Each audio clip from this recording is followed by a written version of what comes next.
भक्त अम्बरीश जी की छोटी रानी के विवाह की कथा। भक्तवर अम्बरीश जी की अपूर्व भगवत भक्ति पर एक राजकुमारी लुब्ध हो गई। उसने निश्चय किया कि मैं उन्हीं को अपने पति के रूप में वरण करूंगी। अपना दृढ़ विचार उसने पिता के समक्ष उपस्थित कर दिया। पिता ने एक पत्र में सारी बातें लिखकर उसे ब्राह्मण के द्वारा अम्बरीश के पास भेजा।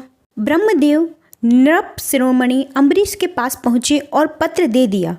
पत्र पढ़कर नरेश ने कहा, भगवत भजन और राज्य कार्य से मुझे तनिक भी अवकाश नहीं मिलता कि किसी भी रानी की सेवा में उपस्थित हो सकूं।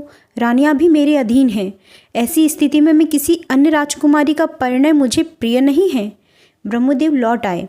श्री अम्बरीश का संदेश राजा और उनकी पुत्री को उन्होंने सुना दिया। राजकुमारी के मन की कली विकसित हो गई। उसने सोचा, ऐसे पुरुष जिन्हें विलास आदि से पूरी विरक्ति और भगवान के चरणों में अनुपम अनुरुक्ति है, धन्य है। मैं उन्हें अवश्य ही पति बनाऊंगी। इस प्रकार अपना जीवन सफल कर लूंगी। ब्राह्मण देवता पुनः अम्बरीश के पास पहुँचे और बोले, राजकुमारी ने अत्यंत विनय से कहा है कि आपके विचारों को सुनकर मेरा हृदय गदगद हो गया है। मन से आपको मैंने पति बना लिया है। पत्नी के रूप में यदि आपने मुझे स्वीकार नहीं किया तो मैं आत्महत्या कर लूँगी।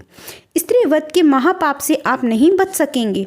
धर्म प्राण नरेश ने विवाह करना स्वीकार कर लिया। उन्होंने ब्राह्मण को अपना खड्ग देकर कहा, आप इसे राजकुमारी की भावरी फिरा लें। प्रसन्न मन ब्राह्मण लौटे। राजकुमारी हर्षित होकर नाच उठी। खड्ग से भावरी फिराकर उसका विवाह संस्कार पूर्ण हुआ। वह माता पिता से विदा होकर पति गृह में आ गई। परम भागवत भक्त पति की शांत मूर्ति के दर्शन कर उन्होंने अपना अहोभाग्य समझा।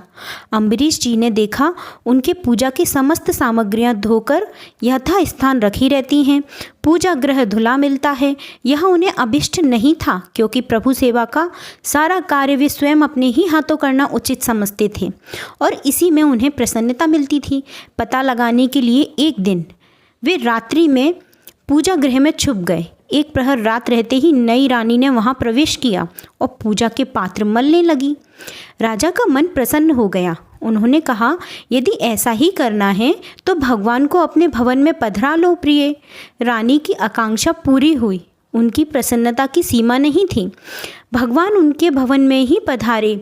अब वे रात रहते ही स्नान आदि से निवृत्त होकर भगवान की धूप दीप आदि षोडशोपचार से अत्यंत श्रद्धा और प्रेम से पूजा करती और भजन में बैठती तो दोपहर बीत जाता। अपने खान पान की कुछ सुध ही नहीं रहती। दासी के बार बार के आग्रह पर वे भजन से उठ पाती। यह समाचार अम्बरीश जी ने भी सुना।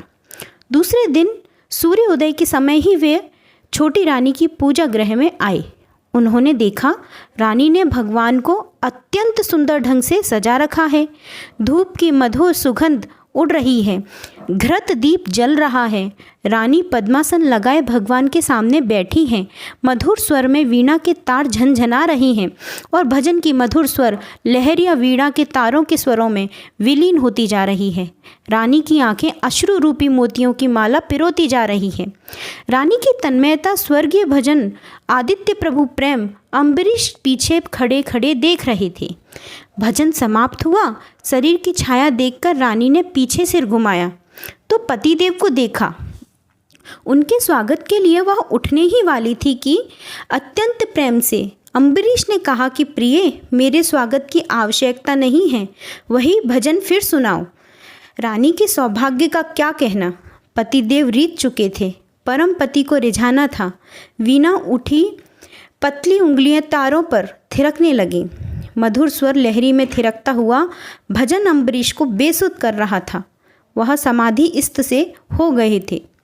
उनकी आंखें बरस रही थीं। उस दिन से प्रतिदिन नियम पूर्वक भक्तवर अम्बरीश अपनी छोटी रानी के पास प्रातःकाल ही आ जाते। भजन पूजन से कभी कभी दिन का दिन निकल जाता। वे रानी को अत्यंत प्यार करने लगे। भजन पूजन से राजा प्रसन्न होते हैं, यह सोचते ही अम्बरीश की समस्त रानियां खूब विधि और प्रेम से अपने अपने भवन में भगवान का विग्रह पधार कर पूजन करने लगीं। समस्त रानियां प्रभु के भजन में तल्लीन हो गईं। राजा की प्रसन्नता भगवत भजन में है, यह समाचार समस्त प्रजा में फैल गया। फिर क्या था, राजा की समस्त प्रजा भगवान की भक्ति करने लगी। राजा, रानी और समस्त प्रजा के प्राण भगवान बन गए थे। भगवान की कृपा सब पर बरसने लगी। धन्य अम्बरीश और धन्य उनकी भक्ति। वीडियो अच्छी लगी हो तो वीडियो को लाइक और चैनल को सब्सक्राइब जरूर कर दें। धन्यवाद।